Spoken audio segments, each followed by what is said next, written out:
Nuestra gratitud más profunda a las hermanas de la Sociedad de Socorro. Últimamente hemos visto un mayor interés de la gente en las creencias de la Iglesia de Jesucristo de los Santos de los Últimos Días. Esto es algo que recibimos con alegría porque después de todo, nuestra comisión fundamental es enseñar el Evangelio de Jesucristo, su doctrina en todo el mundo. Pero debemos admitir que ha habido y aún existe cierta confusión en cuanto a nuestra doctrina y cómo está establecida. Este es el tema que deseo tratar hoy. En el meridiano de los tiempos, el Salvador enseñó su doctrina y los apóstoles lucharon tenazmente por preservarla contra una constante avalancha de tradiciones.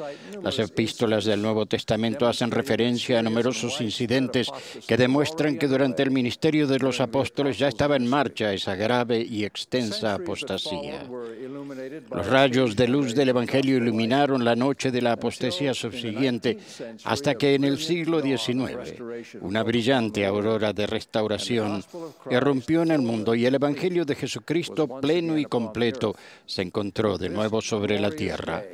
Ese día glorioso empezó cuando, en una columna de luz más brillante que el sol, Dios el Padre y su amado Hijo Jesucristo visitaron al joven José Smith e iniciaron lo que prácticamente llegaría a ser un diluvio de revelación unido al poder y la autoridad divina. En estas revelaciones encontramos lo que se podría llamar la doctrina básica de la Iglesia de Jesucristo restablecida sobre la tierra.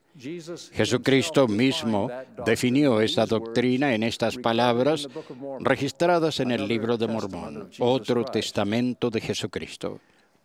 Esta es mi doctrina y es la doctrina que el Padre me ha dado. Y yo doy testimonio del Padre, y el Padre da testimonio de mí, y el Espíritu da testimonio. Y yo testifico que el Padre manda a todos los hombres en todo lugar que se arrepientan y crean en mí.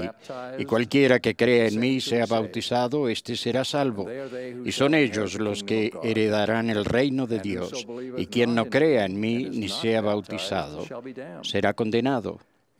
Y quien cree en mí también cree en el Padre, y el Padre le testificará de él a mí, porque lo visitará con fuego y con el Espíritu Santo. De cierto os digo que esta es mi doctrina, y los que edifican sobre esto edifican sobre mi roca, y las puertas del infierno no prevalecerán en contra de ellos. Este es nuestro mensaje, la roca sobre la cual edificamos, el fundamento de todo lo demás en la Iglesia. Al igual que todo lo que proviene de Dios, esta doctrina es pura, es clara, es fácil de entender aún para un niño. Con corazones rebosantes, invitamos a todos a que lo reciban. En la Iglesia de Jesucristo de los Santos de los Últimos Días, creemos todo lo que Dios ha revelado, todo lo que actualmente revela, y creemos que aún revelará muchos grandes e importantes asuntos pertenecientes al reino de Dios. Esto quiere decir que aunque todavía hay mucho que no sabemos, las verdades y la doctrina que hemos recibido ha venido y seguirán viniendo por medio de la revelación divina. En las tradiciones de ciertas organizaciones, los eruditos religiosos afirman tener la misma autoridad para enseñar que la jerarquía religiosa y los asuntos de doctrina tal vez se conviertan en una competencia de opiniones. Algunos confían en los consejos económicos de las edades medias y sus credos. Otros ponen un énfasis primordial en empresas de gran erudición tales como la hermenéutica y la exégesis bíblicas.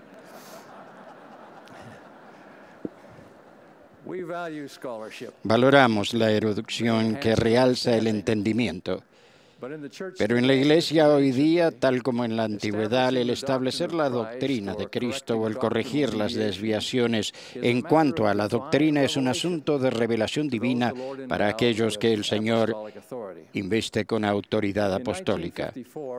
En 1954, el presidente J. Reuben Clark, consejero de la primera presidencia, habló sobre la forma en que se da a conocer la doctrina en la Iglesia y la función preeminente del presidente. Refiriéndose a los miembros de la primera presidencia y del quórum de los 12, él declaró: debemos tener presente que algunas de las autoridades generales se les ha asignado un llamamiento especial, poseen un don especial, son sostenidos como profetas, videntes y reveladores, lo cual les da un don especial espiritual en relación con la enseñanza de la gente. Ellos tienen el derecho, el poder y la autoridad de dar a conocer la mente y la voluntad de Dios a su pueblo, estando sujetos al poder y a la autoridad absolutos del presidente de la Iglesia. A otras autoridades generales no se les da ese don y esta autoridad especial y espiritual con respecto a su enseñanza. Ellos tienen una limitación consiguiente y dicha limitación en su poder y autoridad en la enseñanza se aplica a cualquier otro oficial y miembro de la Iglesia, ya que ninguno de ellos está espiritualmente investido como profeta, vidente y revelador. Más aún, como se ha indicado, el presidente de la Iglesia tiene además un don espiritual en este respecto, ya que él es el profeta, vidente y revelador para toda la Iglesia. ¿En qué forma revela el Salvador su voluntad y doctrina a los profetas, videntes y reveladores? Podrá actuar por medio de un mensajero o por su propia persona. Podrá hablar por su propia voz o por la voz del Santo Espíritu. Una comunicación de espíritu a espíritu que se puede expresar con palabras o sentimientos que transmiten entendimiento más allá de las palabras. Él podrá dirigirse a sus siervos individualmente o actuando en consejo. Cito dos ilustraciones del Nuevo Testamento. La primera fue una revelación dirigida a la cabeza de la Iglesia. En la primera parte del libro de Hechos vemos que los apóstoles de Cristo declaraban el mensaje del Evangelio solo a los judíos, siguiendo el modelo de Jesús. Ahora bien, en el horario del Señor había llegado el tiempo para un cambio. Pedro, que se encontraba en Jope, tuvo un sueño que se repitió 3 veces. Vio una variedad de animales que eran bajados del cielo a la tierra en un gran lienzo atado de los 4 cabos, y se le mandó: mata y come. Pedro se mostró renuente porque él nunca había comido cosa inmunda bajo la ley, que eran bajo la ley de Moisés. Y el Señor le dijo a Pedro: lo que Dios ha limpiado, no lo llames tú común. El significado de ese sueño se esclareció cuando poco después varios hombres enviados por el centurión romano Cornelio llegaron a la casa de Pedro con la petición de que fueran a enseñar a su amo. Cornelio había llamado a un grupo de parientes y amigos y al encontrarlos ansiosos de recibir su mensaje, Pedro dijo: Dios me ha mostrado que a ningún hombre llame común o inmundo. En verdad comprendo que Dios no hace acepción de personas, sino que en toda nación se agrada del que le teme y hace lo justo. Mientras aún hablaba Pedro estas palabras, el Espíritu Santo cayó sobre todos los que oían el mensaje, y aquellos que acompañaban a Pedro se quedaron atónitos de que también sobre los gentiles se derramase el don del Espíritu Santo. Entonces respondió Pedro: ¿acaso puede alguno impedir el agua para que no sean bautizados estos que han recibido el Espíritu Santo también como nosotros? Mediante esta experiencia y revelación dada a Pedro, el Señor modificó la práctica de la Iglesia y reveló a sus discípulos una comprensión más completa, y de ese modo se extendió la predicación del Evangelio para abarcar a toda la humanidad. Más adelante, en el libro de Hechos, encontramos otro ejemplo, un tanto similar, mostrando cómo la revelación sobre asuntos de doctrina se puede recibir en el entorno de un consejo. Surgió una contienda en cuanto a si la circuncisión que se exigía bajo la ley de Moisés debía prolongarse como un mandamiento del Evangelio. Entonces se reunieron los apóstoles y los ancianos para examinar este asunto. El registro que tenemos de este consejo ciertamente está incompleto, pero se nos dice que después de mucha discusión, Pedro, el apóstol de mayor antigüedad, se puso de pie y declaró lo que el Espíritu Santo le había confirmado. Recordó al consejo que cuando se empezó a predicar el Evangelio a los gentiles no circuncidados en la casa de Cornelio, ellos habían recibido el Espíritu Santo, al igual que los conversos judíos circuncidados. Dios, dijo él, ninguna diferencia hizo entre nosotros y ellos, purificando por la fe sus corazones. Ahora pues, ¿por qué tentáis a Dios poniendo sobre la cerviz de los discípulos un yugo que ni nuestros padres ni nosotros hemos podido llevar? Antes bien, creemos que por la gracia del Señor seremos salvos, al igual que ellos. Después de que Pablo, Bernabé y tal vez otros hablaron para apoyar la declaración, Jacobo propuso que la decisión se implementara por carta a la Iglesia, y el Consejo llegó a un acuerdo. En la carta en la que se anunciaban su decisión, los apóstoles dijeron, ha parecido bien al Espíritu Santo y a nosotros.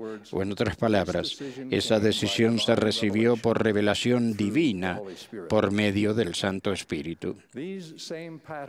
En la actualidad se siguen estos mismos modelos en la Iglesia restaurada de Jesucristo. El presidente de la Iglesia puede anunciar o interpretar doctrinas basadas en revelación que haya recibido. La interpretación doctrinal también se puede recibir a través del Consejo Combinado de la Primera Presidencia y del Quórum de los 12.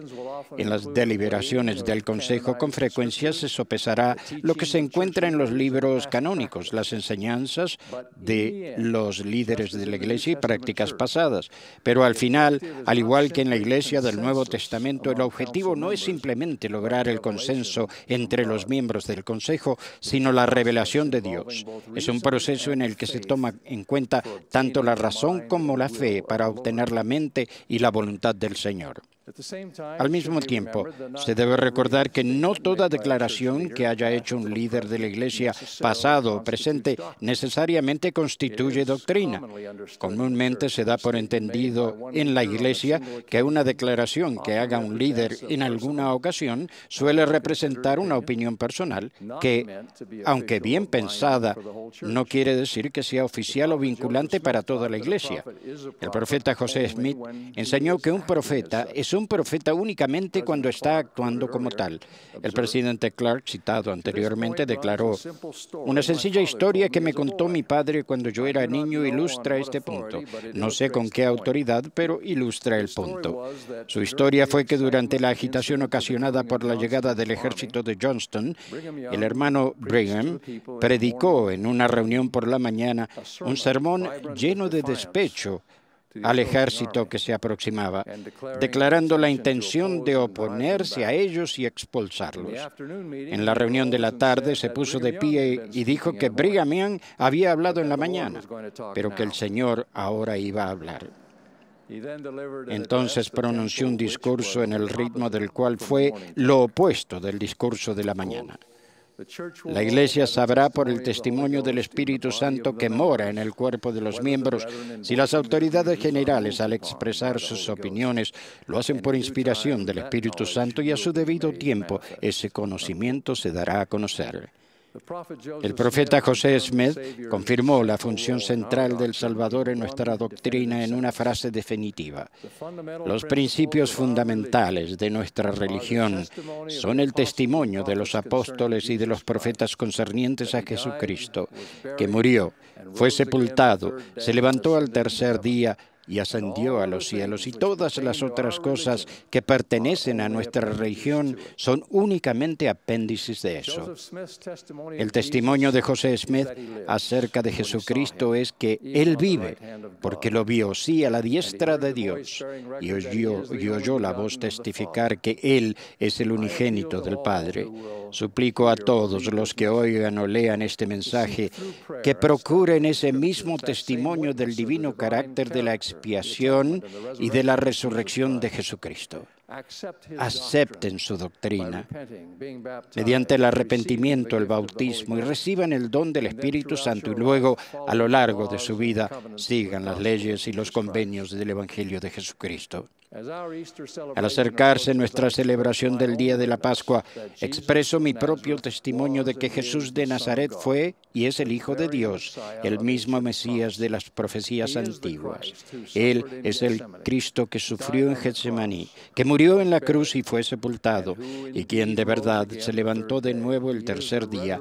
Él es el Señor resucitado, mediante quien todos seremos resucitados y por medio de quien todos los que deseen podrán ser redimidos y exaltados en su reino celestial. Esta es nuestra doctrina, corroborando todos los testamentos anteriores de Jesucristo y pronunciados de nuevo para nuestro propio tiempo, en el nombre de Jesucristo. Amén.